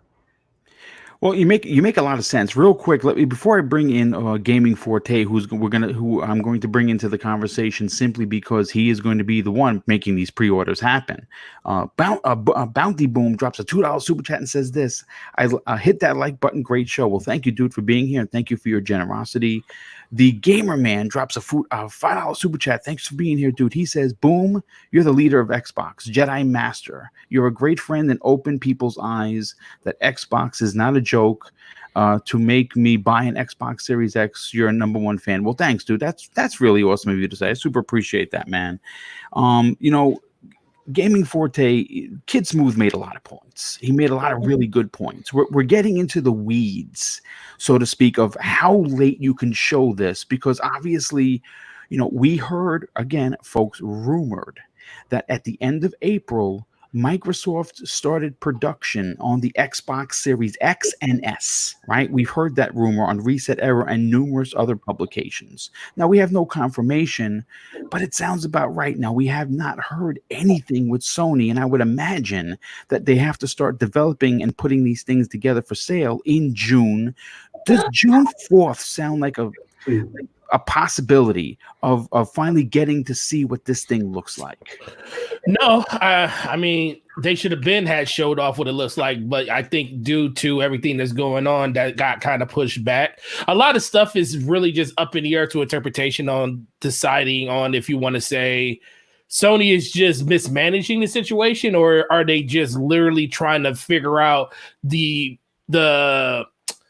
rhythm and the cadence that they want to get this stuff announced to everybody. Everybody knows that they were kind of forced by all of the PR that Microsoft was doing to show that controller first. That was something. And then on top of that, they wanted to get it in developers' hands, because developers even said they haven't seen the controller yet. They were working off a mock unit, so they wanted to be able to get the controller so they can feel it, see how it played with the games that they played, so they can implement the features around the controller to make it so. So that had a lot to do with developers too, but don't get it wrong. They they pushed the narrative because Microsoft was pushing the narrative on all the information they were giving out. So the longer this takes, the less likely they'll be able to get as many pre-orders out in the world as they want to. Now, people are going to say, well, they're going to pre-order out every system that they reserve, that they put out into the ecosystem. You're absolutely right. But the thing is, the earlier you get pre-orders out, the more you can gauge what your interest level, and if you can get more systems out into the ecosystem,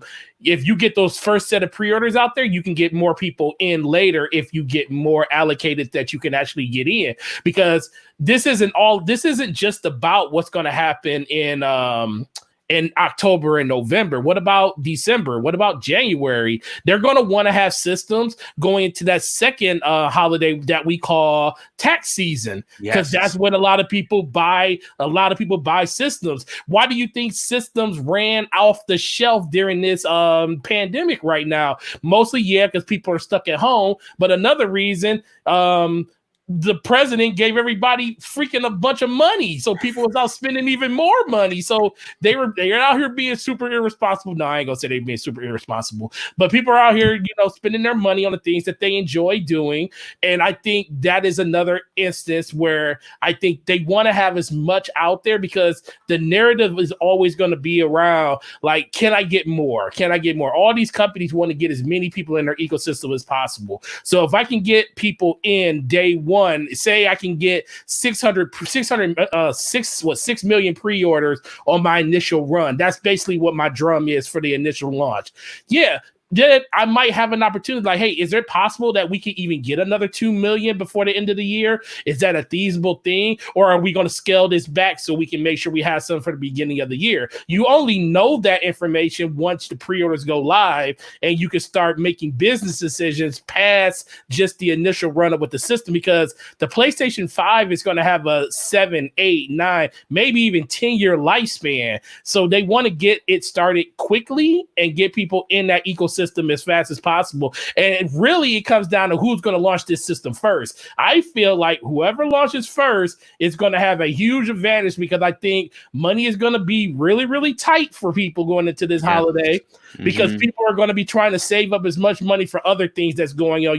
This will be the first Christmas past the pandemic that everybody's going to want to take care of their families and friends. They're going to want, they spent all their money. Unemployment ain't going to be paying like more than people making at home anymore by that point. So they need to really start thinking about what they're going to do with their money long term. So whoever comes out first is going to really, really dictate how the rest of at least this holiday, I believe they're going to dictate this holiday. After that, it's going to really just come down to what games are actually going to interest people, because right now people just want to buy something. And if you come out and show what your system is and get people excited for the product that you're going to push, in this climate, those people are going to remember that when it's time to purchase a system. So that's why I think Microsoft really has to show out in their event that's coming out, and PlayStation just needs to show their system and show what people are going to get with that system to get those people excited too.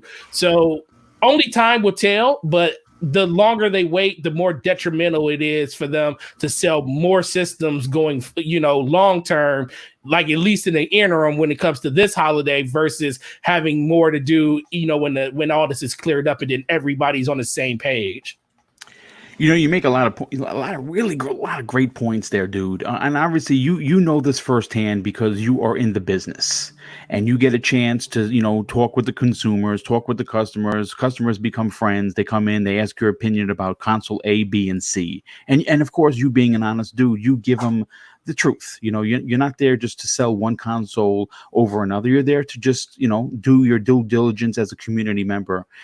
And it's going to be interesting because according to that Bloomberg report, we heard that they were going to allocate 5 to 6 million consoles, PlayStation 5s, that led up until March 31st 2021, which is the end of the fiscal year.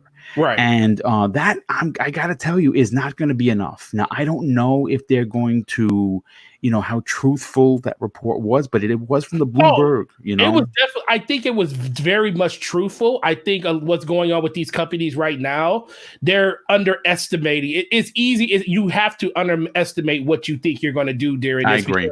Nobody knows what the climate's going to be in October and November. Nobody knows what spending habits are going to be like. People don't know what's going to be that hot item ticker. Yes, right now, video games are a huge boom because people are at home. They're stuck here. What do you do when you're at home? You watch TV and you play video games. That's basically what the narrative is right now. But what's it going to be in October and November when people are actually able to get out their houses? Will other things become more of a primary for the growing nation of people that are tired of being in our houses and want to go out and do other things with the rest of their life and not just be stuck in their four walls? That's why the Nintendo Switch does so well, because it's like the perfect system for the narrative. It's both worlds. It's the perfect system for what's going on right now, where everything else is kind of okay. It's nice to have. What's going to be the narrative going forward? So I think Sony really is looking at it like, are we going to sell as many systems as we think we really can? Or are we going to be better off just making less systems now, making our projection a lot shorter for the fourth quarter of our physical year, but we have a lot of manufacture going into the next quarter of the first start of the next year? I think it's a difficult balance to suit, but I think that's ultimately the best decision that they can make. And Microsoft's going to do somewhat of the same thing. The only difference is they're going to focus more on America because that's where their biggest base is, where Sony's big base is over in Europe. They're not as big. They're just as big in America, but they're not as big as Microsoft in America, because that was the whole narrative with the Xbox One. I mean, not Xbox One, Xbox 360. Xbox 360 in America outsold PlayStation 3-1. In America, but PlayStation outsold Xbox everywhere else 2-1. That's why it was so close in those races and stuff. And that's going to be the same thing in this next generation, as long as Microsoft does what they need to do with their system, and that's get all of those hardcore people in America to want to go back and play on Xbox and care about the games that they're making, like they did with the 360, and show those third-party exclusives, for God's sake. That's really going to do it right there. So that's going to be the narrative. And Sony, they're both playing chicken when it comes to this. Sony playing more fast and loose because they don't know what Microsoft's going to do, but that's only because Microsoft has been going full bore with their messaging, and they don't know what to actually focus on when it comes to Sony themselves. Well, listen, once again, tremendous points. Tempest Sun, listen, according to the article, Sony has obviously, and we think we all know this, Sony has yet to confirm anything regarding the PlayStation 5's reveal, though there's a good chance that Jeffrey Grubb is in fact onto something, because he also hinted months ago that he had an exclusive knowledge of Sony's information, and a June reveal was somewhat mirrors Sony's PlayStation 4 strategy from when obviously that launched in 2013. So it's right on par. For you personally, first of all, what do you want to see from the reveal? And do you think June is setting up something special for Sony and its fans? Man, I hope so. It's we've all gone on record as saying we're gonna buy the PS5 because we are. That's what we do. Everybody on this panel's a hardcore gamer, man. I feel like if it's your hobby and it's what you love doing, gaming's your thing, you owe it to yourself to own. Like, I can't stand Nintendo, but I have a Switch, and I gladly buy games for it for my kids and my wife and stuff like that, right? So I plan on buying the PS5. I really want them to show me something that, I just can't get on Xbox. I mean, that doesn't necessarily mean they're first-party exclusives by any means, but just something that, I hate to say it, but there's just a lot of stuff that doesn't hit Xbox yet. It just doesn't. There's a lot of like the personas and things like that. Like, if they were to, this isn't going to happen because a Persona comes out like once a decade, but like if they were to come out with like a Persona 6, right, and show the trailer for it and say it's coming out, quote unquote soon, I'd be like, okay, buying it day one. I'm getting the PS5. You know, that's what I want. I want something like that. What I also want from them is I want a little bit of variety in their games. I'm not going to, you know, sit here and be that guy that says all their games are exactly alike, but a lot of their games are almost exactly alike, and that's fine for the people that like it. It absolutely works. You know, that's 1,000% fine. Trust me, it is. But I just want a little bit more variety. Now they tried with this, I guess, Predator game. I don't know the developer. I can't remember.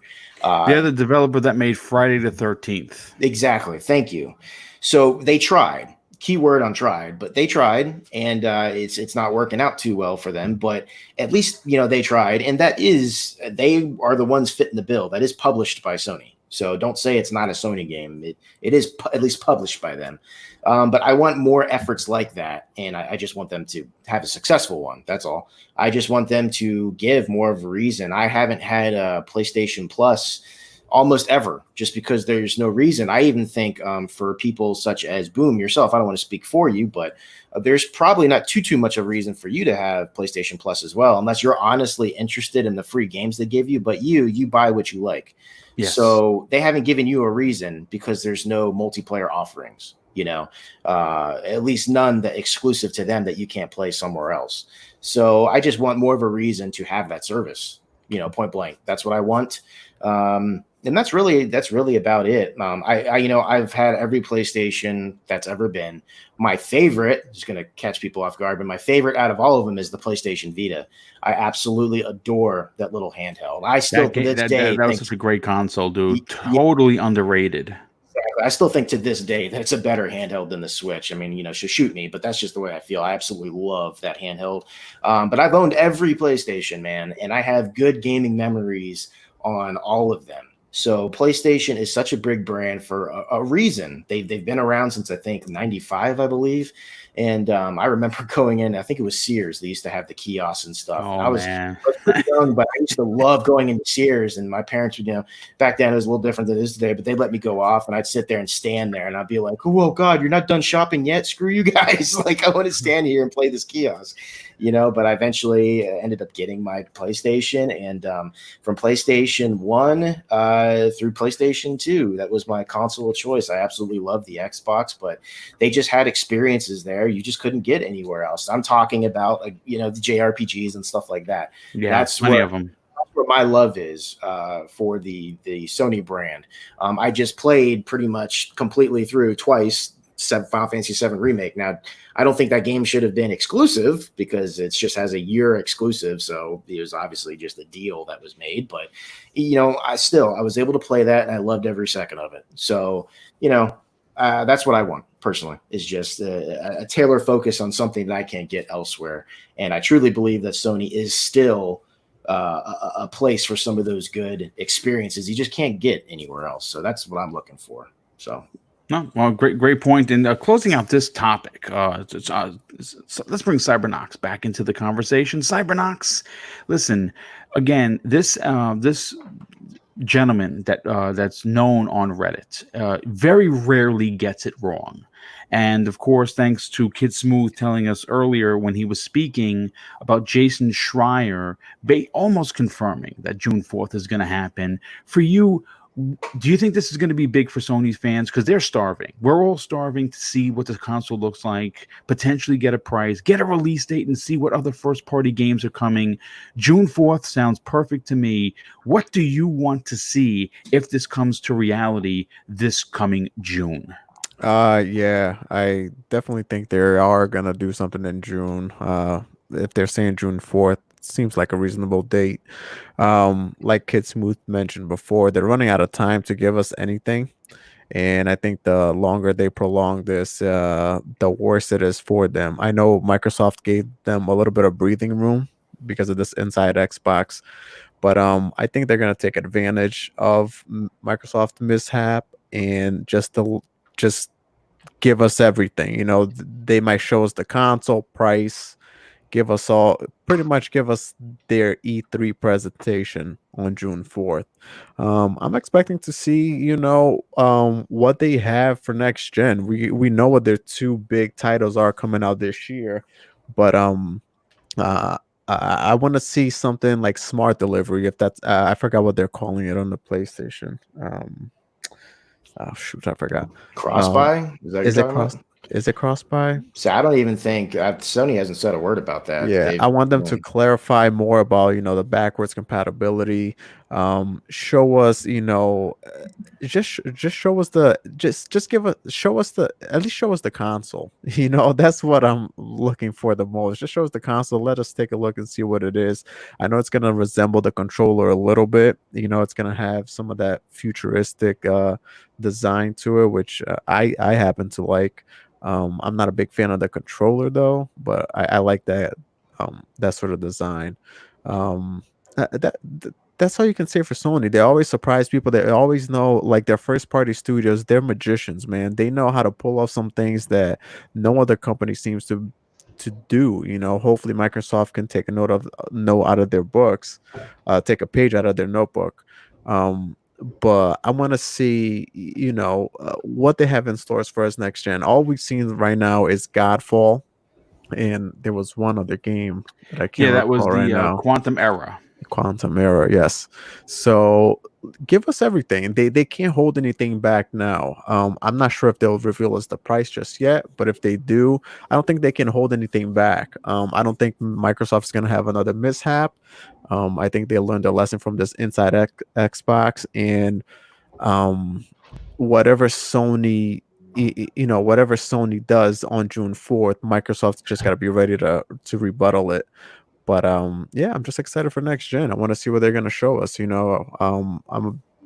haven't played Horizon Zero Dawn, but I like what I see of it, and I want to play it whenever I get a chance. Hopefully we can see what the second ones might look like. Maybe they can push what they were intended in the first one. I know they had some limitations, so now they have no excuse. Just bring us everything and just show what they got. That's it. Well, we also have to take into account as we closed out the first topic in the second part. That quote from Nintendo. So you see, there's a lot to unpack in regards to the Nintendo quote. They said they canceled their June Nintendo Direct because of work at home difficulties. That is confirmed. And what's interesting is I read social media. I think we all do, and everyone thinks that Sony's just going to waltz into this reveal and it's all going to be hunky dory. Folks, people are still working from home, and I don't know what they're going to have. They certainly are not going to have a deep dive into the PlayStation 5 like what they did with Austin Evans and Digital Foundry at Redmond, because they flew them out there. And that was before all of the stay-at-home, protocols. So Sony is in a bit of a pickle. Now, I'm not saying that they can't do a video upload and show us different sides and the top view and the side view and what a game looks like ejecting in and out of the PlayStation 5 that we're not going to all go crazy for. Of course, we're going to get excited, but at the same time, we also have to keep our expectations in check, because right now Sony still hasn't said anything. We have no confirmation. And we are already in the middle of May, so there are some concerns. I would imagine that a PlayStation blog drop should happen within the next week or so. Again, I have no inside information to this, but I would imagine they're going to want to announce to their fan base, hey, June 4th is the date. And I'm hoping to see the PlayStation 5 much sooner than later. But I just want to say this. Listen, as we close in on the 2-hour show, we got 3 topics in, and I'm very happy with the way we had almost 400 people live in the watching, which is amazing. And of course, the panel, you guys completely knocked it out of the park as always. So what I'd like to do is get into the outros, get everyone out of here, and close this show down. And we'll start with, of course, the guest of honor tonight, and that is Kid Smooth. Kid, listen, you, my friend, are very active on social media. You have an incredible YouTube channel, and of course, your show is fantastic. Do me a favor, dude. Tell everyone where they can follow you on social media, but more importantly, check out your outstanding YouTube channel. Yeah, please follow me on YouTube at KidSmooth, Twitter also at KidSmooth, like you see here in this stream. I try to upload, as much as I can. I do a podcast every Wednesday called Planet Xbox Podcast. And I'm also on Weapon Wheel Podcast every Sunday. And follow me on Twitter. I find ways to tweet interesting things and that rub people the wrong way, but please do follow me if you're not. And boom, once again, thanks for having me. And we got to get you on Planet Xbox fairly soon, man. Thanks. Oh, dude, yeah. You know what? Let me know when that works for you. And just give me a date and I'll make it work, dude. Because I've always wanted to be on that show. And you've been on my show several times. It is literally the least I could do. So thanks again for being here, dude. Super appreciate it. Cyber Knox, let's get you out of here, my brother. You took the Batjet Express here to make sure that you were 84 on the scene for, of course, tonight's show, and you brought it 100 as usual. Do me a favor, dude. Tell everyone where they can follow you, talk to you on social media, but more importantly, subscribe and check out your outstanding YouTube channel. Yeah, I appreciate that as always, Boom. I'm always love being here Monday evenings, talking game with you guys. Smooth, it was a pleasure, bro. Follow me on Twitter at Cybernox. You can see my handle here on the screen. Cybernox on YouTube as well, and twitch.tv/Cybernox. That's I dibble and dabble here and there with streaming. So hopefully I'm getting a little bit more time now between work and my son getting a little older. So it's I'll start putting out some content. But yeah, always glad to be here. Can't wait for next Monday. Well, thanks again, as always. Super appreciate it. Tempest Son, my brother, listen, obviously you are a major cog, a part of this show, and you actually bring in really thought-provoking opinions, and I thank you for that. Do me a favor, dude. Tell everyone where they can follow you on social media, potentially be executed by you on Xbox Live, and also on PlayStation Network. Thank you, Boom. I appreciate it greatly. You can find me at the Tempest Sun on Twitter. Tempest Sun is my gamer tag as well as my PSN ID. And I've been playing plenty of Call of Duty. Been playing Battlefield 5 with some members of the community. It's been awesome on Xbox. So quite honestly, my wife and I are always looking for people to play with when it comes to the shooters and whatnot. So if you're interested in playing, hit me up and we'll see if we can't get something going. Nice. Well, thank you so much again for being here. And last and no way least, our community good guy, family guy, and also resident GameStop know-it-all, Gaming Forte dude. Thank you so much for being here. You are one of the busiest, most hardest working podcasters I know. Do me a favor, dude. Tell everyone where they can follow you on social media, check you out on the 18 shows you're on, and also check out your outstanding YouTube channel. Yeah, man. Appreciate it, man. Kid Smooth, thanks for stopping by, man. It's always been a pleasure to do anything with you, man. And keep up the great work you're doing on your own channel and shows. Everybody else, it's Gaming Forte everywhere, YouTube, Twitter. Check me out on all those different platforms. Check us out on Basement Radio Podcast Wednesday nights. Make sure you go stop between our show and Kid Smooth because we kind of do it at the same time. But great information on both those shows with Enrique B. Money, Slow Mo Backslap, Eric Jackson. It's a great time there. And Crossfire on Fridays at 7 p.m. with the Mooch and Scumcast. Got to always talk about my little Ashton Luca, my favorite person on the internet. That girl has done more for me than most people even know, and I appreciate everything she does. So I will always ring the bell for Scumcast anytime I get a chance. And that's every Saturday, depending on the time she wants to do it. It's been 4:00 every week for the last couple of weeks, but that could change when they opened up her city because then she'll start getting her hair done again. So check her out, check out her Twitter and everything to know when that show goes live. It's always a great time. We'll see you guys next week.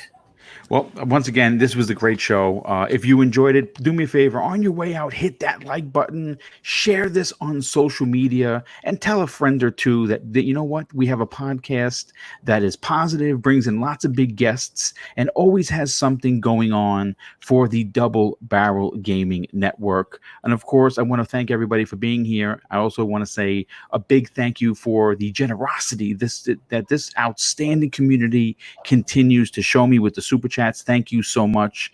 And of course, I'll close out the show with something that my dad taught me when I was a kid and still reigns supreme today.